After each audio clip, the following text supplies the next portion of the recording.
You're about to buy an electric vehicle. You have compared the range, the price, the charging speed.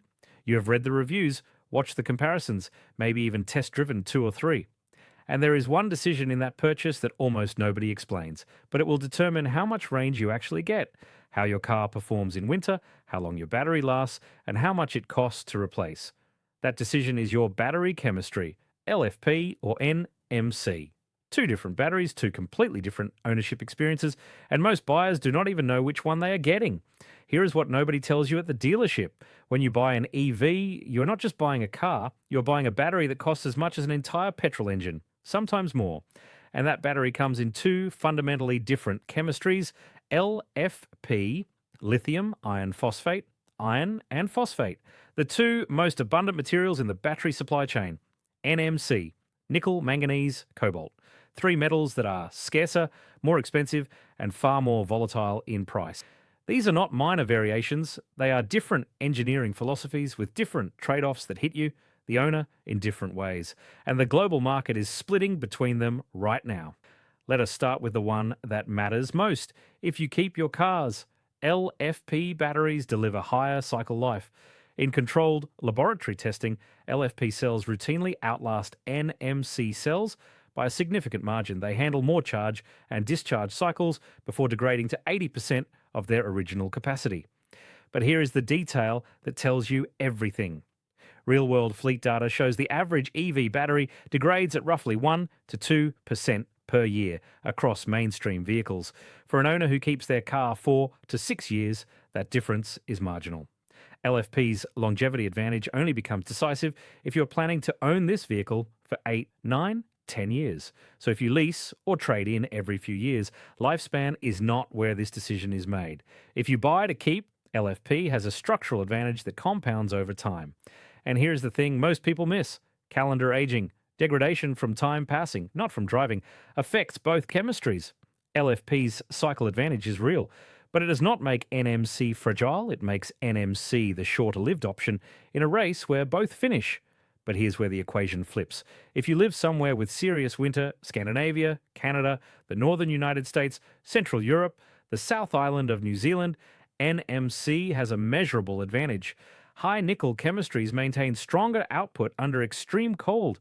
LFP cells experience more significant internal resistance at sub-zero temperatures. The result? An LFP vehicle in a cold winter can lose meaningfully more range than an equivalent NMC vehicle under the same conditions. Independent cold weather testing from multiple national laboratories confirms this. EV range decline in sub-zero temperatures is real for all chemistries, but it hits LFP harder. The global market reflects this. IEA production data shows NMC remains dominant in long-range EV segments in cold climate markets. There is a reason for that. Engineers are not guessing. They are choosing the chemistry that works in the conditions their buyers actually face. Before we get into the charging decision, because this is the one that catches people out, smash the like button, subscribe to the channel, let's break it down. This is the insight that changes how you use your car every single day. LFP batteries are comfortable being charged to 100%. Manufacturers often recommend full charges periodically for cell calibration. You plug in, you charge to full, you drive. Simple. NMC batteries prefer a 20 to 80% daily charging window, go beyond 80 regularly, and you accelerate long-term stress on the cells. Most manufacturers state this explicitly in their manuals. Now do the maths. An LFP vehicle rated at 420 kilometres of range, charged to 100% daily, gives you 420 kilometres of usable range every day. An NMC vehicle rated at 500 kilometres, kept within the 20 to 80 window, gives you 300 kilometres of usable daily range. The car with the higher sticker range actually gives you less everyday range if you follow the recommended charging protocol. That is not a small detail.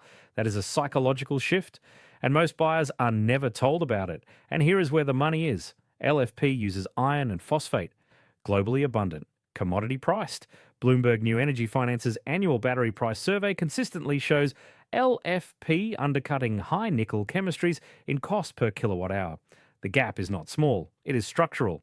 NMC relies on nickel and cobalt, two metals with concentrated supply chains, geopolitical exposure, and price volatility that has already caused production headaches for multiple automakers. But the cost difference does not stop at the purchase price. It compounds over the life of the vehicle. Higher material costs in NMC packs mean higher replacement costs. Higher replacement costs mean lower insurance write-off thresholds. A moderate collision that would be repairable on an LFP vehicle can total an NMC vehicle because the battery pack alone exceeds the vehicle's residual value. And used buyers are catching on. In markets with mature EV second-hand ecosystems, China, Norway, the Netherlands, battery chemistry is increasingly a factor in resale value. LFP's cost advantage is not theoretical. It is already pricing into the market. So, what does this actually mean for you? LFP is strategically strong if you keep vehicles long-term, 8 to 10 years. You commute daily and want charging simplicity. Plug in, charge to full, done. You care about long-term degradation and replacement cost exposure. You live in a temperate or warm climate. NMC may serve you better if you live in a consistently cold climate where winter range matters. You road trip frequently and need maximum range per charge. You want higher sustained output for performance or towing. You trade or lease every few years, so long-term degradation is someone else's problem. The global market is segmenting along exactly these lines. IEA data shows LFP adoption rising fastest in entry-level trims and warm climate markets. NMC remains dominant in long-range and premium segments. This is not random. This is the market correctly matching chemistry to use case. There is no universally best battery. There is only the best battery for how you live, where you drive, and how long you keep your car. And that decision is being made for you every time an automaker picks a chemistry for a model line. If you do not know which one sits under your floor, you are making a financial commitment you do not fully understand. The next battleground in electric vehicles is not performance. It is long-term economics.